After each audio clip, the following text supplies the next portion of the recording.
نحمد و نصلی علی رسول الکریم اما بعد فاعوذ باللہ من الشیطان الرجیم بسم اللہ الرحمن الرحیم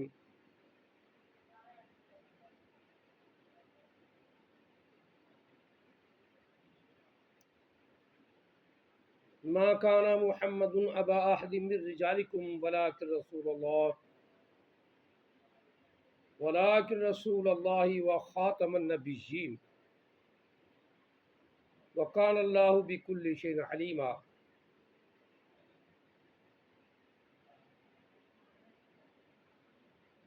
ان اللہ وملائکتہ یصلون علی النبی یا ایھا الذین آمنوا صلوا علیہ وسلموا تسلیما۔ اللہم صلی علی سیدنا مولانا محمد وعلی آل سیدنا مولانا محمد واصحاب سیدنا و مولانا محمد وبارک وسلم وصلی علیہ۔ الصلاۃ والسلام علیک یا سیدی یا رسول اللہ، الصلاۃ والسلام علیک یا سیدی یا حبیب اللہ، الصلاۃ والسلام علیک یا سیدی یا خاتم النبیین وعلی آلک واصحابک یا سیدی یا محمد الرسول اللہ صلی اللہ علیہ وسلم۔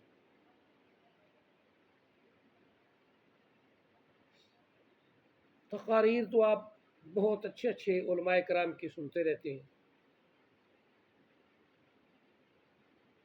اور علماء کرام بیان کرتے ہیں، لیکن بعض بیان ایسے ہیں جو ہمارے عقل کے اندر یا ہماری سمجھ سے بالا تر ہوتے ہیں۔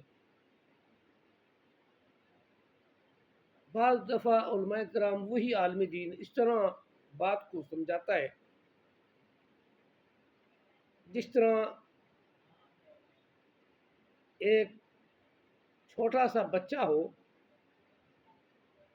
تو اسے استاذ نے پہلا سبق یاد دلانا ہو تو وہ اس سبق کو استاد بار بار دہراتا ہے اور بچہ پیچھے پیچھے پڑھتا ہے۔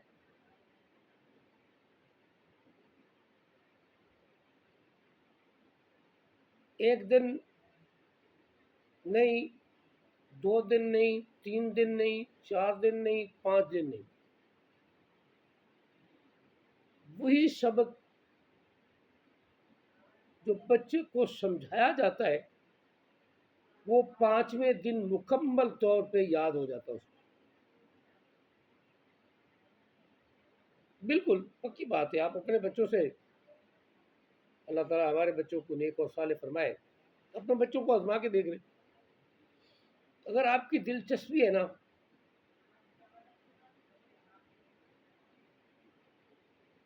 اس کو پڑھانے کی، اس کو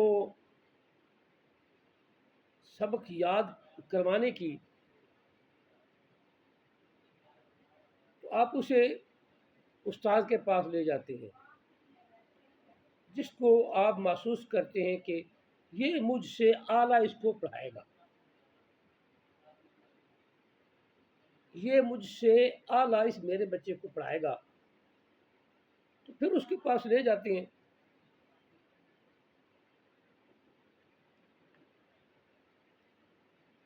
اسی طرح بچہ وہ ہے، وہ آہستہ آہستہ اپنے استاد سے مانوس ہو جاتا ہے اور استاد کا کہنا ماننے شروع ہو جاتا ہے۔ پھر استاد اسے سبق دینا شروع کر دیتا ہے جب، تو استاد صاف ظاہر ہے کہ محنت کرتا ہے،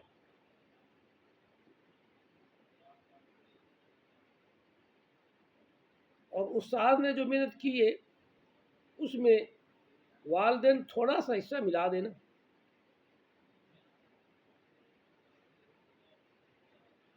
تو وہ سبق اس کا کبھی بھولے ہی نہ۔ استاد نے پڑھایا 1 گھنٹہ یا 2 گھنٹے، اس کے بعد استاد نے اسے چھٹی دے دی. پھر بچہ اسکول چلا گیا, ٹیوشن چلا گیا. اب بچے کو اب پڑھانے کی بجائے میں بات کر رہا ہوں, آپ سوچیں گے, سمجھیں گے.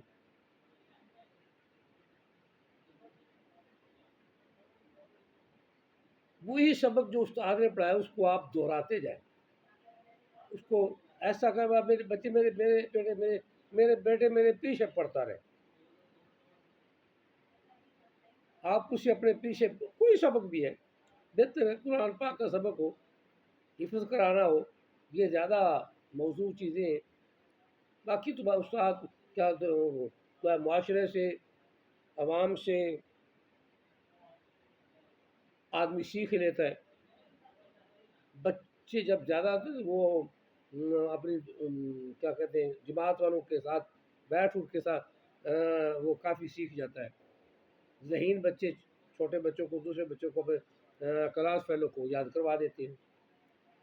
وہی سبق جو استاد نے دیا ہے, قرآن پاک نے دیا ہے یا اسکول کا دیا ہے, اس باپ اسے روکے نہ, وہ سونا چاہتا ہے سو, لیکن زبانی وہ چیزیں آپ اس کے سامنے دہراتے رہیں اور وہ پیچھے پیچھے پڑھتا پڑھتا سو جائے گا. جب اٹھے گا نا تو اسے وہ سبق بالکل ذرا نہیں بھولے, وہ بہترین یاد کر کے, اور آپ کی کیا کہتے ہیں پوزیشن, آپ کی عزت, آپ کی حرمت, آپ کی شان, اس کو وہ بلند کرتا جائے گا اور ہر کلاس میں اول آتا جائے گا. اگر آپ توجہ دیں گے, اگر آپ توجہ دیں گے تو, آپ توجہ نہیں دیتے تو پھر سمجھے کہ آپ کا بچہ نلائق سے نلائق ترین ہے.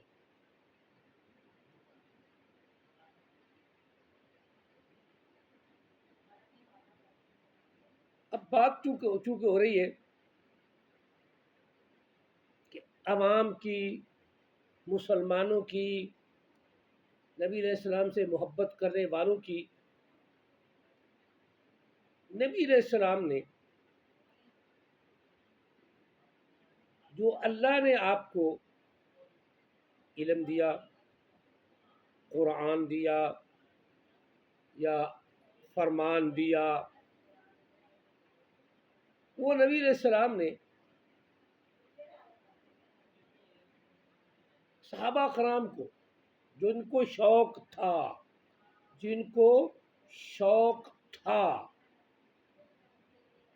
ان کو پڑھایا. جیسے اصحاب صفہ ہیں, اصحاب صفہ میں جب آقا علیہ السلام بیٹھتے تو جن کو محبت تھی, پیار تھا, آقا علیہ السلام کے ہر بات کو اپنے دل میں بسانا چاہتے تھے, تو وہ کیا کرتے تھے کہ وہاں اصحاب صفہ کے ساتھ بیٹھتے تھے. نبی علیہ السلام کی محفل کو, نبی علیہ السلام کی مجلس کو وہ زیادہ اٹینڈ کرتے تھے, اس میں شامل ہوتے تھے. کہ صحابہ کرام اصحاب صفہ کو, وہ صحابہ کرام جو اصحاب صفہ ہیں, ان کو نبی علیہ السلام باتیں بتائیں گے. آپ ان کو باتیں بتائیں گے, میرا کام ہے کہ میں ان کو بھی سنوں اور سیکھوں.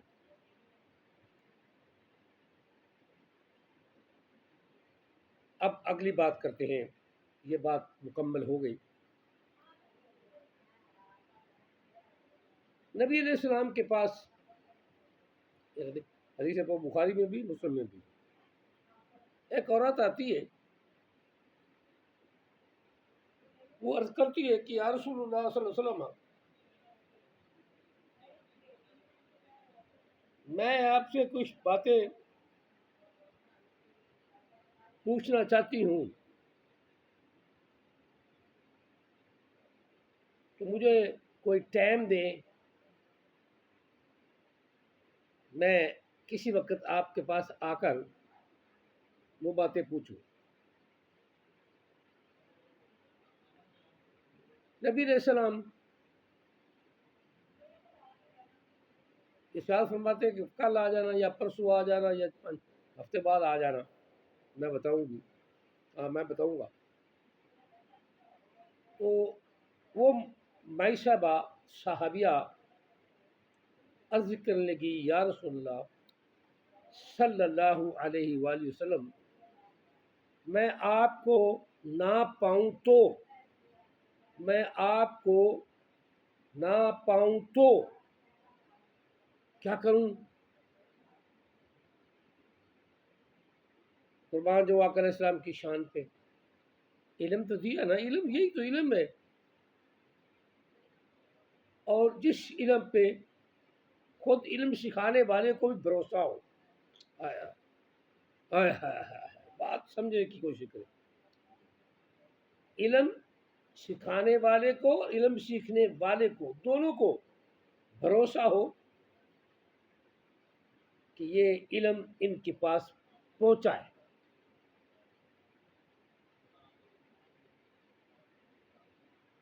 آقا علیہ السلام نے ارشاد فرمایا مائی صاحبہ سے کہ کل آ جانا یا پرسوں آ جانا۔ تو نبی علیہ السلام نے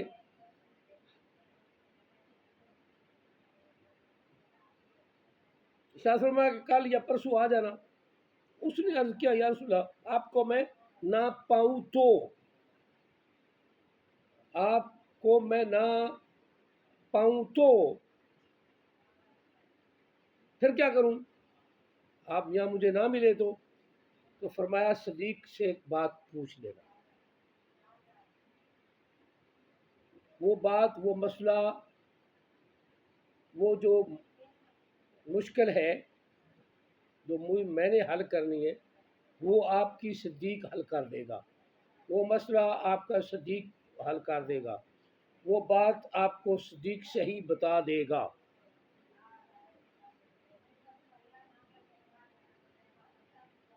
میں نے عرض کیا یا رسول اللہ اگر میں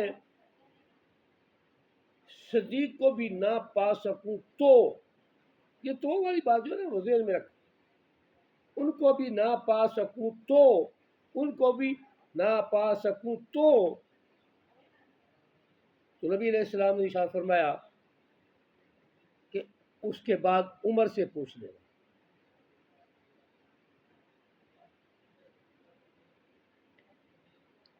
اب جو آدمی تو کو نہیں مانتا، تو کو نہیں مانتا، وہ جو ہی رہ جاتا ہے، اللہ کے رسول کے فرمان کو اور اللہ کے رسول کے حکم کو نہیں مانتا۔ تو والی بات جو ہے نا وہ ذہن میں رکھنی ہے کہ نبی علیہ السلام نے ارشاد فرمایا اگر میں نہ مل سکوں یا میں دنیا سے چلا جاؤں تو تم صدیق اکبر کے پاس آ جانا، صدیق کے پاس آ جانا، ان سے مسئلہ پوچھ لینا۔ اگر صدیق بھی دنیا سے رخصت ہو جائے تو اتنی دیر کر بیٹھے تو پھر تم عمر کے پاس آ جانا۔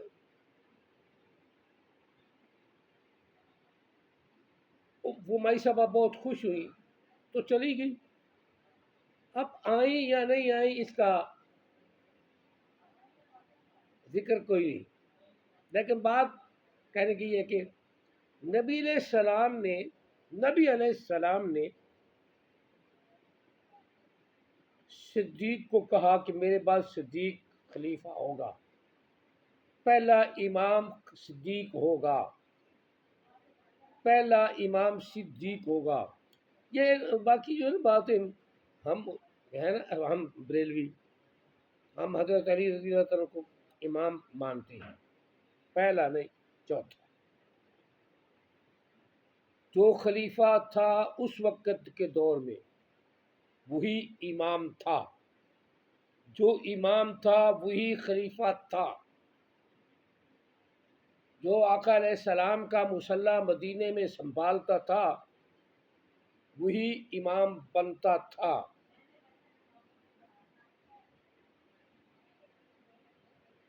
چوتھے امام حضرت علی کرم اللہ وجہ الکریم بنے جب آپ نے مصلی اٹھایا تو عراق لے گئے، یہ ان کی مرضی ہے، اس پہ ہمیں کوئی تغدو نہیں، اس پہ ہمیں کوئی اعتراض نہیں، اس پہ ہمیں کوئی صدیق حضرت علی کرم اللہ کی شان میں کمی نہیں کرنی، نہ کوئی کمی ہوتی ہے، کیونکہ نبی علیہ السلام نے فرمایا کہ میں علی سے محبت کرتا ہوں، تم بھی علی سے محبت کرو، میں علی کو چاہتا ہوں، تم بھی علی کو چاہو، میں جس کا مولا ہوں اس کا علی مولا ہے، یعنی جس کا میں آقا، جس کا میں سردار، اس کا علی سردار۔ اب اس بات کو لے کر نبی علیہ السلام سید المرسلین ہیں، تو حضرت علی کو سید المرسلین کا یہ کہہ دے تو یہ کہاں کی عقل ہے، یہ کہاں کی عقل ہے، یہ انتہائی جہلانہ عقل ہے۔ نبی علیہ السلام کے علاوہ جتنے انبیاء کرام ہوئے شان علی کی بہت بڑی ہے، لیکن کسی نبی کے برابر نہیں، بس یہ بات میری ذہن میں رکھنی، تو نبی علیہ السلام نے جو ارشاد فرمایا نا کہ اے علی تیری اور میری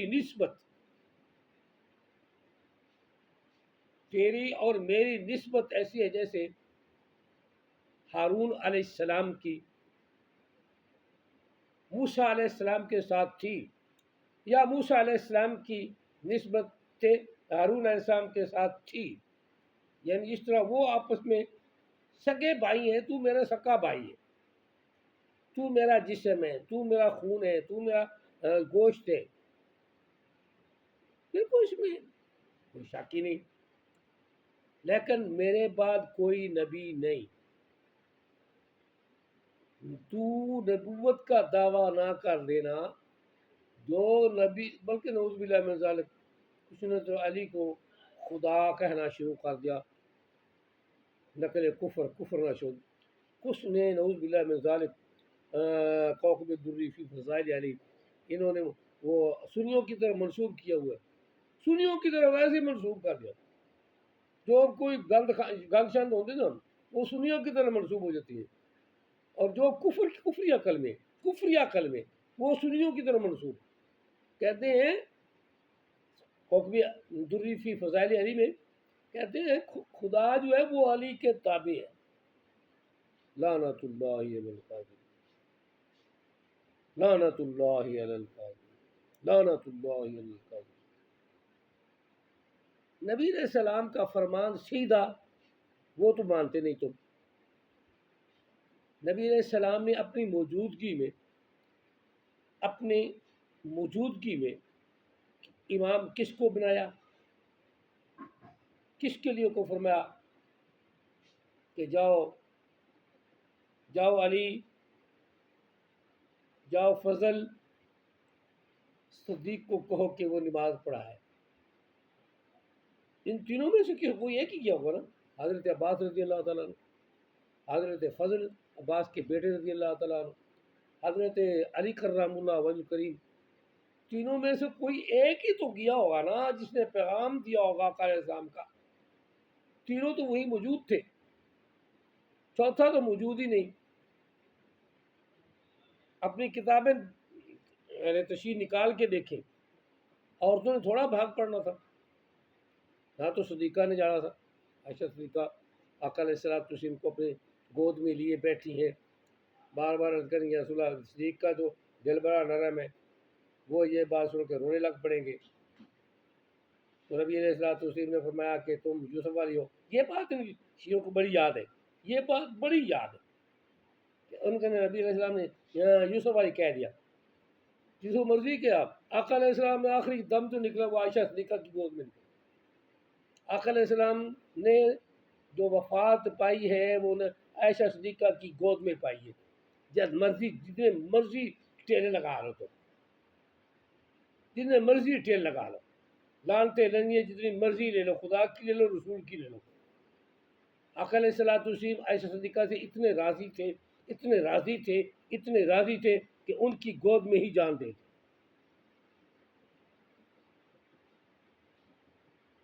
ان کی گود میں ہی جان دے۔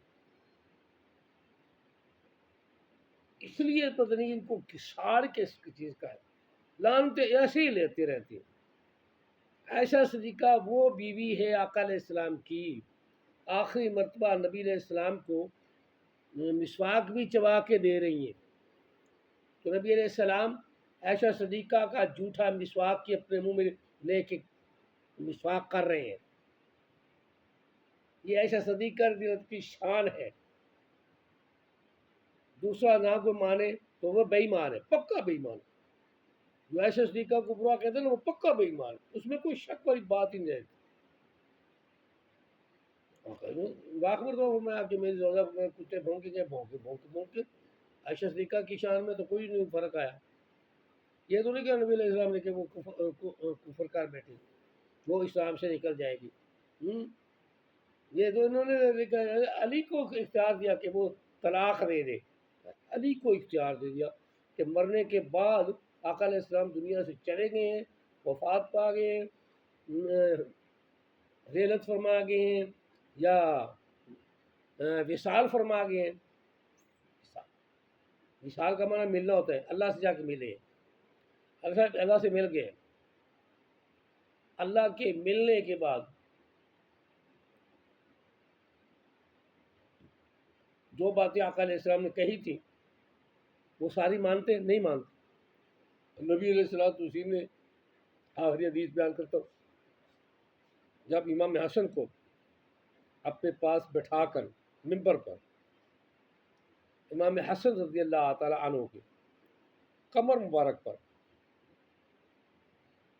ہاتھ پھیرتے ہوئے تمام صحابہ کرام علیہ رضوان کی موجودگی میں، اس میں حضرت ابوبکر صدیق بھی ہیں، حضرت عمر فاروق بھی ہیں، حضرت علی کرام اللہ وجہ کریم بھی ہیں، ابو ہریرہ بھی ہیں، تقریباً سارے صحابہ موجود ہیں۔ آقا علیہ السلام بڑے فخر سے فرما رہے ہیں، فخر یا کلمات سے، میرا یہ بیٹا، میرا یہ بیٹا امام حسن رضی اللہ تعالی عنہ، امام حسن علیہ السلام، امام حسن، امام حسین، دونوں بھائی دونوں منتخب ہوئے۔ نبی علیہ السلام نے امام حسن کو اپنی گود میں اٹھاتے ہوئے ارشاد فرمایا، میرا یہ بیٹا، کمر پہ ہاتھ پھیرتے ہوئے صحابہ کرام کے سامنے کہا، میرا یہ بیٹا، ایک وقت آئے گا دو مسلمان جماعتوں کے درمیان صلح کروائے گا، دو مسلمان جماعتوں کے درمیان صلح کرائے گا۔ جتنے بھی امیر معاویہ کو برا کہنا، کہو رج کے کہو، تم مسلمان کیوں نہیں سمجھتے؟ اپنا ہی کھاتا، اپنا ہی بیڑا غرق کر رہے ہو۔ دو مسلمان جماعتوں کے درمیان صلح کرائے گا۔ نہ تو نبی علیہ السلام نے اسلام سے امیر معاویہ کو نکالا، اور نہ ہی اسلام کی کوئی بات ہوئی، بلکہ فرمایا کہ میرا یہ بیٹا دو مسلمان جماعتوں کے درمیان صلح کرائے گا۔ یہ ہے امام حسن کی شان۔ آپ نے وہ صلح بھی کروائی، دونوں کو آپس میں ملا دیا۔ اللہ تعالیٰ ہم سب کو آقا علیہ السلام کی محبت عطا فرمائے، الفت عطا فرمائے، اور ایک دوسرے کے ساتھ سمجھنے کی، علم سمجھنے کی توفیق عطا فرمائے کہ جن کو اللہ نے علم عطا فرمایا ان کو رسول اللہ صلی اللہ علیہ وسلم نے عطا فرمایا، اور ان کو اپنی امامت کا حق بھی دیا۔ صدیق اکبر کو پہلا امام بنایا، امام حسن کو تمام لوگوں کا اس وقت کے جو دو جماعتیں کھڑے تھے ان دونوں کو مسلمان کہا، اور امام حسن نے ان میں صلح کروا دی۔ یہ ہے شان امام حسن کی، یہ شان امام امیر معاویہ کی۔ اللہ تعالیٰ ہمیں شان پہچاننے کی توفیق عطا فرمائے۔ خاتم المحسنین، ربنا تقبل منا انک انت السمیع العلیم وتب علینا انک انت التواب الرحیم، وصلی اللہ تعالیٰ علی خیر خلقہ محمد وعلی آلہ وصحبہ اجمعین برحمت لا الہ الا اللہ محمد رسول اللہ۔ یا اللہ کرم فرما، رحم فرما، بخش فرما۔